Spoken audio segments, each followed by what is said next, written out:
Salut à tous, c'est Renaud sur Anxio Live. On se retrouve aujourd'hui pour une petite vidéo sur plusieurs parties parce que on va vous raconter un petit peu mon histoire sur les angoisses.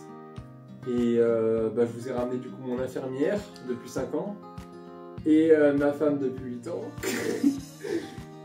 C'est ça? C'est un peu ça. Ça fait 6 ans maintenant. Ouais. 6 ans de... Oui, c'est vrai, la putain, on est 25. Bonne année. Et du coup voilà, la première étape, la première partie ça va être surtout mes débuts en fait, parce que c'est vrai que sur l'autre vidéo en fait je vais pas trop raconter comme il faut, parce que déjà j'étais stressé, c'était ma première vidéo, je savais pas trop quoi dire, puis je savais pas ramener mon infirmière à côté de moi, puis voilà. Et du coup voilà, on va vous raconter tout ça aujourd'hui. Intro.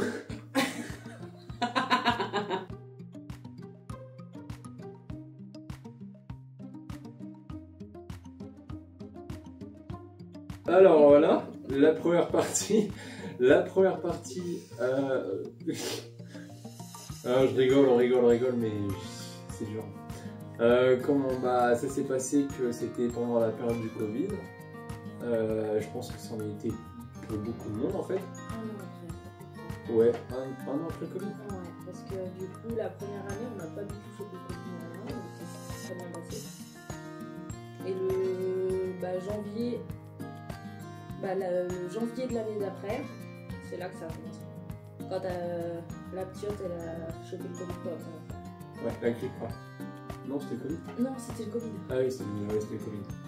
Ouais, c'était le Covid. Et du coup, elle avait chopé le Covid, et nous, normal, on est des parents, quoi, stressés et tout sur les bords. Et voilà. Le pire, c'est qu'on a stressé, mais au final, elle avait aucun symptôme, elle allait très bien, elle sautait partout, enfin, c'est vraiment... Après, c'était une maladie aussi inconnue aussi pour nous, quoi, pour nous tous. Et inconnue, pas non plus inconnue dans les autres pays, apparemment, parce que tout le monde le savait. Du coup, ouais, ça s'est passé comme ça. Et pendant le Covid, je commençais à stresser la nuit, genre je regardais dehors, j'étais pas trop pressé qu'il faisait nuit, tu vois. Et j'étais en plein stress. Quand il faisait nuit, j'avais l'impression que tout, comment je pourrais dire, tout se refermait sur moi-même en fait. C'était vraiment stressant de ouf. Et ouais, mais je comprends pas pourquoi il fait ça, sinon on veille à chaque fois. Bon, c'est pas grave. Et du coup,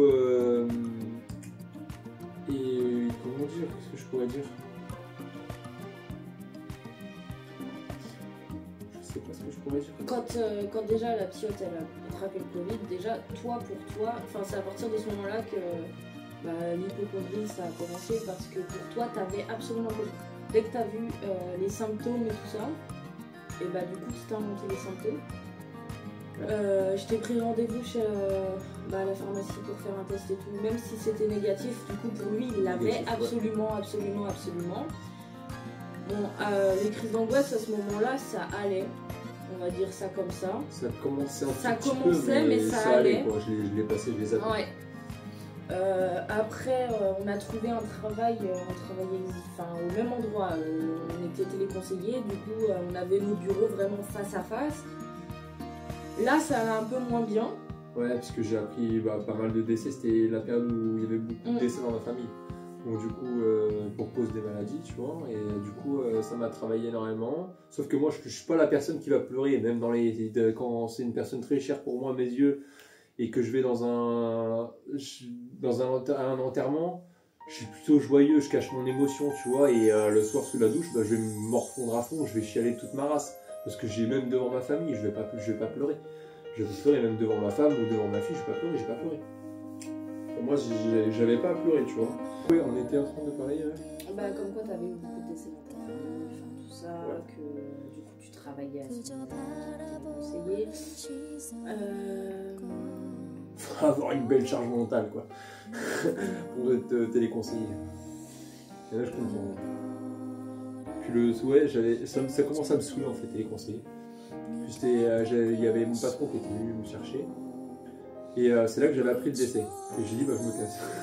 C'est bon, je crois que c'était la goutte de trop. Les conseillers, déjà il y avait les clients qui commençaient à me... C'était assez compliqué. Après c'était... C'était pas le patron qui était venu me chercher. T'avais demandé... j'étais dans le bureau au patron. Mais c'était... Ouais, la chef quoi, pas nous quoi. C'est moi qui lui avais demandé de te le dire parce que j'en avais marre de dire tout le temps à chaque fois. Ouais. À chaque fois qu'il se reposait l'après-midi, à chaque fois quand j'allais le réveiller, je lui annonçais un décès. Ouais, j'ai plus. Donc, Du coup, moi je me recouchais, j'ai dit c'est bon. En fait, j'étais devenu une habitude. C'était chaud quoi. Et ouais, c'était vraiment l'époque où c'était vraiment de la bip. Ça, j'aurais pas besoin de rajouter. Et du coup, voilà. Et ça a commencé à venir comme ça, sauf que moi je connaissais pas encore les ampoules à ce moment-là. Je connaissais pas encore. Je savais pas ce que c'était. Pour moi, j'avais un souci. Et après, je commençais à avoir des douleurs. Ça a duré c'est longtemps. surtout, alors c'est pas les douleurs. Les premiers symptômes que tu as eu, c'est les ganglions dans la gorge. Ouais. Au final, ça a duré 1 an, les ganglions dans la gorge. Ouais. Enfin, à ce moment-là, on savait pas que c'était exactement des cris d'angoisse. Voilà, les symptômes des points. Voilà, parce qu'il avait des ganglions, donc à chaque fois, toutes les semaines, il allait chez le médecin. Au bout d'un moment, du coup, notre fille a eu la grippe A. 1 mois après avoir eu le Covid, elle a été hospitalisée. Donc, lui, ça l'a aussi beaucoup affecté et tout ça, parce que interdiction de rester avec elle. Enfin, bon, tout ça, à cause du Covid. Et du coup, à ce moment-là, tous les jours, j'appelais les pompiers. Les pompiers venaient à la maison. C'était des potes à moi après. Tous les soirs, surtout le soir, mais tous les soirs, parce que il avait des nouvelles douleurs qui nous apparaissaient un petit peu partout sur le corps, enfin tout ça, donc des ganglions ici, après il avait mal intercostal, donc il pensait que c'était le cœur qui allait faire une crise cardiaque, plein de choses comme ça. Au final, ça a duré cette période où je faisais que d'appeler les pompiers, ça a duré 3-4 mois. Tous les jours, vraiment tous les jours. Que ça soit le week-end ou semaine, c'était la même chose. Donc au bout d'un moment, ils m'ont dit, écoutez monsieur, c'est psychologique. Ouais, c'est ça, c'est le seul truc qu'ils avaient. Le seul moyen qu'ils avaient de me dire, c'est psychologique. Alors que pour moi, dans ma tête, j'avais vraiment un souci. J'avais un problème. J'avais vraiment un problème pour moi. Et le problème, je pense que c'est ça qui a tout déclenché, c'est que comme il avait des ganglions et tout ça, soi-disant, les prises de sang étaient bonnes. Donc au bout d'un moment, moi je regardais en fait, j'avais appris à lire les prises de sang. Ouais. Si, c'était à ce moment-là. Ouais, mais j'avais appris. Là, j'ai vraiment pas eu de chance. C'était vraiment. C'était vraiment la période où. De merde. Voilà. Il n'y aura pas de bip. C'est vraiment la période de merde. De merde. Voilà, je répète. Non, c'est vraiment de la poisse en fait. Ouais, c'est vraiment de la poisse. Parce qu'en fait, c'est un truc complètement con et qui est pas dangereux ou quoi que ce soit, mais. Je me suis fait griffer par Non, c'est pas ça que j'allais dire. C'était quoi alors? Là, le premier truc que t'avais eu. C'est un autre truc de merde. Non, c'était la mononucléose. Ouais, un truc qu'on chope de base quand on est gosse. Sauf que moi, je l'ai chopé parce que je sais tout pas. Le monde naît avec. Ouais, parce que moi, en fait, quand je connais pas la personne, je l'embrasse directement. Comme ça, l'amitié, elle se fait directement. Ok? Mais il dit ça parce que ça s'appelle la maladie du baiser. Mais oui, ça s'appelle la maladie du baiser. Mais du coup, tout le monde disait que les prises de sang, ils étaient bonnes, machin et tout. Donc moi, j'ai regardé et tout. Au final, je l'ai renvoyé chez le médecin. Et puis le médecin, il fait, oui, en effet, il y a quelque chose. Enfin. Voilà. Et moi, je me suis dit, enfin, voilà, on trouve. Non, c'est bien, bravo les médecins. Tu vois? Et en fait, non, je venais de choper ça. Ouais, je venais de choper ça. Tout le monde peut choper ça. Tout le monde naît avec, mais après ça dépend des personnes en fait. Ça se développe ou ça se développe pas. Mais c'est un truc pourri. Hein. Mais en vrai, c'est rien, c'est juste de la grosse fatigue. T'as juste à prendre des vitamines, tout ça, et après ça passe tout seul. Hein. Ouais. Mais voilà. Ensuite, comme une boulette, j'ai voulu adopter un nouveau chat. Oui, parce que madame, elle aime les chats. On en avait déjà. Ah ouais, on en avait déjà un. Et moi je lui dis non, on prend pas. Arrête, t'es tombé amoureux. Oui, je suis tombé amoureux, logique. Tu m'étonnes. Bon, le machin, il faisait ça. Ah oui, tu vois ça, tu vois une petite boule de poil comme ça, vraiment, tu fais comme ça. Du coup, ce chat, en fait, il avait une maladie de naissance qu'on n'était pas au courant du tout. Quand on l'a récupéré, il n'était pas poussé, pas vacciné, rien du tout. Et du coup, il y a un moment où bah, le chat il s'est mis à griffer le copain. Donc il l'a griffé au niveau d'ici. Voilà, une belle griffure quoi. Mais une belle griffure. Ouais, j'aurais pu me faire gros coup de limite. Ouais, et au bout de. Allez, parce qu'il est allergique au chat en plus. Ouais, en plus je suis allergique. Et au bout de quelques jours, et ben, il commençait à avoir une boule. Une belle boule. Du coup, je lui disais. Du coup, j'en avais 3. Bah non, parce que les ganglions. Ah oui, les ganglions. C'est ça, j'ai de la chance. Hein. Donc du coup, on prend rendez-vous chez le médecin. Donc le médecin, il fait bah, t'inquiète pas, c'est un ganglion. Ok. On laisse. Sauf que bah, nous, on se renseigne et tout ça, et puis on nous dit non mais un ganglion, si un ganglion, enfin en gros, il pousse, ça veut dire que tu as une infection. Ouais. Quelque part. Soit tu vas te mettre à tousser, avoir une petite boule, enfin peu importe. Et là, moi, j'avais déjà mes douleurs intercostales. Je faisais pas que je faisais encore les crises angoissées, je savais pas encore. On me l'avait dit, mais pour moi, non, c'était pas ça. Ouais, mais voilà, dans la tête, voilà. Tu voulais pas te l'avouer. Un matin, je vais la voir, j'ai mal à mon bras, et je me regarde comme ça dans le miroir. Je fais comme ça. Je me dis, mais attends, là, il s'est gonflé, il est plus gonflé. Alors, c'est soit... Je veux venir. Non, c'est pas ça. Elle est remontée. Non, même pas, je pensais pas à ça. Tu vois, je fais un autre sport. Ah. Et du coup, c'est soit j'ai un souci, j'ai mon muscle qui s'est décroché, tu vois. Parce que c'était vraiment gonflé. Oui, soit c'était vraiment plein de... C'était au niveau de ma coupure en fait, et qui était vraiment gonflé. Et là, je me dis, j'ai un problème. Et encore la coupure, du coup, elle s'était soignée. Ouais, elle s'était soignée en fait. Mais du coup, j'avais encore la cicatrice, elle était restée. Et plus, du coup, le ganglion en fait. Mais du coup, il pouvait aller à l'hôpital ou des choses comme ça. Il me disait qu'il avait rien. Alors les prises de sang, ils étaient pas bonnes. Ça disait qu'il avait une infection. Mais du coup, comme il avait la mononucléose, et pour eux, c'était juste ça. Ouais. Parce que ça peut durer quelques mois que la prise de sang soit pas bonne. Donc voilà. Dans la nuit, et du coup il s'est réveillé, mais clairement en pleurs. Hein. Ouais, en chiant. En pleurs. Il avait le bras comme ça, il pouvait plus du tout le poser comme il faut parce que ça lui faisait vraiment mal. Ah ouais. Ah, ça m'a fait du bien par contre, mais ouais. Pas à ce point-là. Mais du coup le ganglion il était posé sur un nerf, donc c'était voilà. Vraiment une douleur intense. Et pour moi j'étais en train de crever.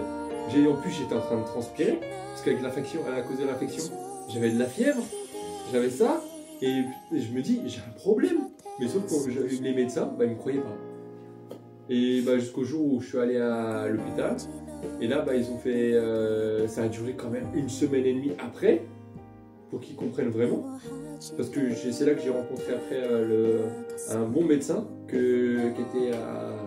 Alors, t'as eu le ganglion, il est apparu... Oui. Le ganglion, il est apparu au mois de juillet. Ouais. Enfin, c'est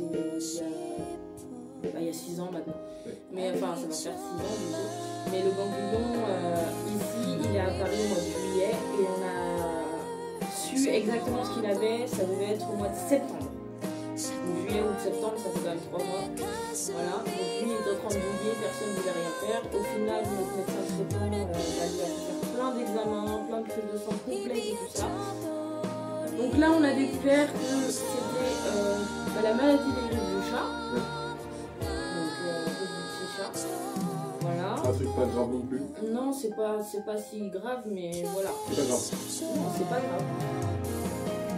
C'était juste un petit ganglion. Et au final, il se l'est fait enlever pour voir s'il y avait pas. Si c'était. Comment ça. Puis même, attends, pour pas vous inquiéter, on peut avoir des ganglions sans même rien avoir, à cause des angoisses. Ça c'est vrai. Tu peux avoir des ganglions qui poussent pour rien. Ça veut dire que c'est toi, c'est dans ta tête, c'est ton cerveau qui te dit tu vas me faire une crise d'angoisse. Tu vois, c'est pour vraiment te faire peur ou quoi que ce soit. Les crises d'angoisse sont là que pour toi. C'est ça en fait. Du coup, c'était vraiment un cercle de T'as juste à ton cerveau qui te dit j'ai un petit peu mal là. Et là, du coup, en fait, tu peux faire gonfler tes ganglions toi-même, sans le vouloir. Et ils ne s'en rendaient pas compte. Avec le stress, les angoisses, l'hypocondrie, parce que c'était la période du Covid, et moi, je voulais plus personne chez moi. C'était limite, c'était The Walking Dead. Ça, c'est encore le cas. Ouais, c'est tout ça, ouais. Ouais, mais... Ah, ils me cassent les couilles les humains en ce moment. En ce moment, ça fait 6 ans. Ouais. Ah ouais, donc je te jure. Il y a... Ouais, il y a plein de trucs. Il y a plein de trucs, vraiment. Non, c'est juste la peur. Ouais, c'était la peur. C'était juste ça. Après, tu t'es renfermé dans ta petite bulle. Ouais. Et après, c'était fini. Ouais. Là, c'était... Là, Après, c'était- j'étais en dépression aussi. J'ai fait de la belle dépression. Ouais. Sans m'en rendre compte. Genre, je maigrissais, mais à un point, mais...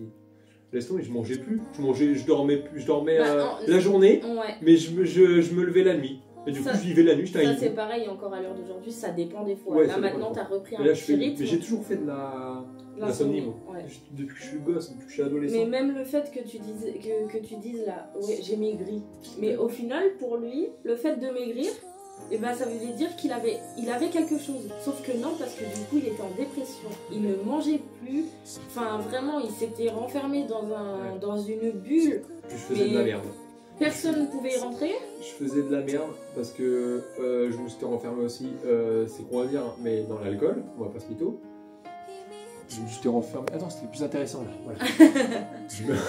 je me suis renfermé dans l'alcool, clope, puis je faisais que ça et je mangeais juste la nuit. Terminé. Donc du coup, ça fait quoi? Un cercle vicieux. Le cercle vicieux veut dire dépression et angoisse encore élevée, parce que avec l'alcool, laissez tomber, hein, parce que vous buvez même un verre, le lendemain, il y a les angoisses, si vous avez remarqué, c'est pire. Et encore. Les clopes, pareil. Ouais. Mais tu t'en es rendu compte par rapport à l'alcool là que récemment. Oui, septembre. Parce que je t'ai dit, Mon anniversaire. je t'ai obligé d'arrêter parce que sinon, ça se voyait de toute façon, Ouais. dès que tu buvais 3-4 verres, J'étais pas top. c'était... Dépression. J'étais Ouais, comme si d'un dépressif. coup, en J'avais 30 mes douleurs. secondes, Ouais, j'avais mes douleurs. Ils commençaient à revenir en cours de je remarquais. Et là, je paniquais avec l'alcool encore plus que je panique d'habitude. J'avais tous les symptômes comme si on te les mettait d'un coup. ouais. Tout d'un coup. Et là, je me dis, ouah, pas bon. Et là, j'ai fait stop. J'arrête les soirées, j'arrête tout ça. Puis, ouais, j'ai tout arrêté. Ah, je tourne à l'eau, là, Mister Cocktail et tout. Ouais. Puis ça fait du bien, en vrai. En vrai, ça fait du bien parce que je remarque que mes crises d'angoisse, ils ont chuté. Là, franchement, c'est juste des sensations que j'ai. À l'heure actuelle, c'est des sensations, des petites douleurs encore. J'ai que de temps en temps, mais ça passe parce que maintenant j'ai l'habitude. Des Par fois, contre, ouais, j'ai un truc juste à dire. J'ai remarqué, enfin, je t'en ai parlé encore la semaine dernière. Il y a le fait de ne pas assez dormir. ouais, aussi. Là, par exemple, la semaine dernière, Ouais. du coup, il ne dormait pas de la nuit, mais vraiment pas de la nuit. Ouais, non, Et dans la journée, il devait dormir 4 heures. 4 heures dans l'après-midi, et puis après, c'était fini, il se levait, et puis la nuit, il refaisait toute sa vie, enfin tout ça. Mais du coup, ça a duré 4 jours, et les 4 jours d'affilée, il a fait que des crises d'angoisse. Mais il n'y avait pas une minute où il était tranquille. Donc, il a eu un traitement pour dormir. Donc là, c'est revenu à la normale. Et du coup, là, il a remarqué que même s'il se lève à 5h du matin, bon, par contre, 21h, il est couché. Hein. 21h, il est couché, il se lève à 5h. Ouais. Mais maintenant, c'est revenu à la normale. Et du coup, il fait des petites crises d'angoisse, mais il arrive à les gérer tout seul. Puis je sors dehors là maintenant, ça me fait du bien. Ouais, la semaine dernière, Ouais. c'était même pas possible. Ah ouais, hein. la semaine dernière, en fait, je voyais la nuit. C'est tout. Ah ouais, non, Bah, c'était il se horrible. levait, il faisait nuit, et Ouais. il se couchait, il faisait entre guillemets jour. Ouais, entre guillemets, ça commençait à... Ouais, à se coucher, Bah, on quoi. a emmené la petite à l'école, t'as les petites... Ah bah non, pas la semaine dernière, je suis bête. C'est les vacances. N'importe quoi. Ouais, c'était hardcore. Et puis Puis comme on- la petite elle était malade, et bah tu voulais pas t'endormir la nuit pour essayer de la surveiller, donc au final bah c'est un cercle vicieux, puis... C'est ça. C'est ça. Puis voilà. Bah, je pense que c'était la première partie. Puis on va vous raconter ça, la partie 2. Je sais pas. Je sais pas, c'est toi qui décides. On fait pas la partie 2 directement après celle-là. Et je vous mets la vidéo YouTube maintenant. Enfin, le temps de faire le montage. Oh, on se calme. Le temps que je fais le montage et tout, quoi que ce soit. Comment on ferait ça? Je ferai sur 3 parties de toute façon. On va faire ça. Bon, en tout cas, vous inquiétez pas. L'angoisse, ça se travaille. c'est pas Faites votre du vie, yoga. en vrai. Grave. Faites des trucs que vous kiffez en fait. Essayez la sophrologie, les Il choses y a comme plein ça. de trucs. Le DMDR, j'ai vu ça là il y a pas longtemps. Parce que c'est vrai qu'il n'y en a pas beaucoup. Il n'y a pas beaucoup de mecs, je trouve. En fait, les filles et les femmes en parlent plus facilement que les mecs de leur angoisse. Parce que pour nous, en fait, c'est genre, c'est la honte. Enfin, c'est un petit peu la honte, quoi, tu vois. Normalement, un mec, c'est super. Vas-y, on va rentrer dedans, quoi. C'est balèze, tu vois. C'est pas grave, ça va passer. Mais non, en fait, c'est pas une honte. C'est pas une honte, hein. On fait des crises d'angoisse, Vous avez le droit de pleurer, Puis on n'a vous pas avez la- le ouais, droit de grave. crier, vous avez le droit... Tout le monde, enfin on est tous humains au bout d'un moment, quand votre cerveau il vous dit stop et vous êtes au bout du rouleau, enfin laissez-vous aller, enfin, ne vous renfermez pas sur vous-même, parlez-en à votre famille, votre conjointe, votre maman, enfin peu importe, mais il faut vraiment en parler, et pas se renfermer sur lui-même, quoi. Ouais. Enfin, sur soi-même. Ouais. Bon, en tout cas, sur ce, les amis. Messieurs. Bon, sur ce, les amis, on se laisse là-dessus. Et en tout cas, prenez soin de vous. Puis on se dit à la partie 2 qui va arriver. C'était Renaud sur Anxio Live avec Anxio Girl. Ok. Et voilà. Je t'ai grand Tu t'en prends de bouffer quoi là? un poil. Bon, allez, des bisous à tous. Et n'oubliez Et on pas dit de- quoi au chauffeur? Non. N'oubliez pas de vous abonner, de mettre un like et un pouce bleu s'il vous plaît. C'est pareil que le like. Et n'oubliez, mais racontez vos histoires aussi, vos ressentis. Juste un truc, bon, je l'ai pas mis au courant, mais du coup il va faire un Discord et si vous souhaitez, on pourra s'appeler pour que vous vous racontiez tous vos histoires comme ça. Voilà.